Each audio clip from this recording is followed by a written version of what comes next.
κλιματολογικές τιμές για την εποχή. Ο μετεωρολογικός λειτουργός Παναγιώτης Μούσκος σε δηλώσεις στο πρωινό δρομολόγιο είπε ότι μέχρι και την Πέμπτη η θερμοκρασία αναμένεται να φτάσει τους 42 βαθμούς. Μια μάζα για αυτές τις μέρες. Μέχρι και την Πέμπτη θα αναμένουμε αυτές τις συνθήκες, εύθριο καιρό, υψηλές θερμοκρασίες και φαίνεται να είμαστε και πέραν των 40 βαθμών μέχρι και την Πέμπτη. Δεν αποκλείεται και το 42. Από την Παρασκευή αρχίζει να υποχωρεί.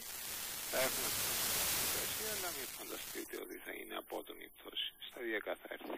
Είναι ξηρή αέρια βάζου που μας επηρεάζει και φαίνεται να έχει και άπνοια. Γιατί η ζώνη του μεσημεριού θα είναι αισθητή η ζέστη. Για σκόνη δεν είπατε, άρα θεωρούμε ότι δεν υπάρχει. Δεν υπάρχει. Τι λένε τα στατιστικά? Στατιστικά ο πιο θερμός μήνας του χρόνου είναι ο Ιούλιος. Δεν αποκλείεται, είχαμε ξανά και Μάιο και αν θυμάμαι καλά και πριν 2 χρόνια είχαμε και στον Οκτώβριο με 40. Είχαμε.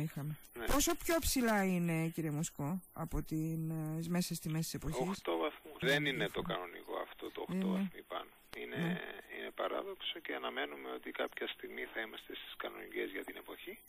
Δεν αποκλείεται να έχουμε ξανά και 40 μέσα στην την επόμενη.